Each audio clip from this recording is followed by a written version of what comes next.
Baik, sebelumnya Assalamualaikum warahmatullahi wabarakatuh. Perkenalkan, nama saya Jiki Anugrah Saputra, NPM 17 10 60 20 181, Program Studi Ekonomi Pembangunan semester 7.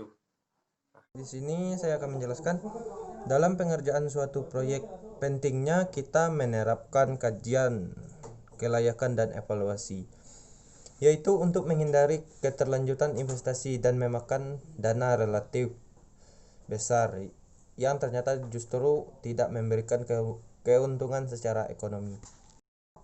Studi kelayakan finansial itu lebih ke arah dari sisi pendapatan, sedangkan studi kelayakan sosial ekonomi adalah dampak terhadap lingkungan masyarakat baik atau tidak dengan adanya proyek tersebut.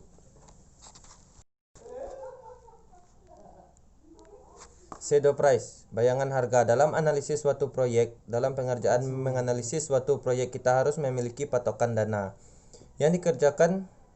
Istilah kata shadow price yang berguna untuk menerka berapa banyak anggaran yang akan digunakan. Bentuk dan manfaat studi kelayakan dan evaluasi proyek dapat berbentuk bertambah luasnya lapangan pekerjaan. Keuntungan yang meningkat dalam hal penerimaan pemanfaatan fisik dari hasil pembangunan seperti jalan.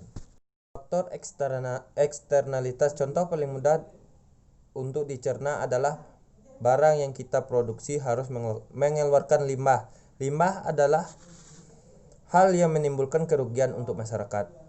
Oleh karenanya, limbah dapat disebut sebagai biaya yang harus ditanggung petani. Selain daripada biaya yang harus dibayarkan untuk membeli barang itu, harga pasar yang berlaku.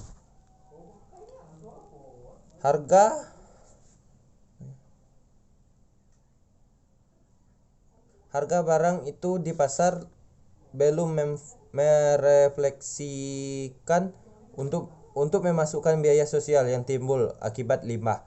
Jika biaya sosial ini dimasukkan ke dalam perhitungan perusahaan, maka harga barang itu menjadi lebih tinggi dari sebelumnya. Present value. Hitungan uang saat ini bernilai lebih dari jumlah uang yang sama di masa depan. Penilaian tersebut dihitung menggunakan tingkat pembelian yang telah ditentukan present value, yang akan menentukan layak atau tidaknya suatu proyek. Alat yang digunakan dalam pengerjaan suatu proyek berupa meteran, kresbo, pena, papan ujian, dan peralatan lainnya yang mendukung untuk pengambilan data yang lebih akurat. Dapat kita ambil kesimpulan dari beberapa hal tadi. Dilihat dari proyek kota dan proyek kabupaten, semua proyek bertujuan untuk meningkatkan pembangunan yang lebih baik, tergantung manfaat dan kegunaan proyek tersebut bagi masyarakat di sekitarnya.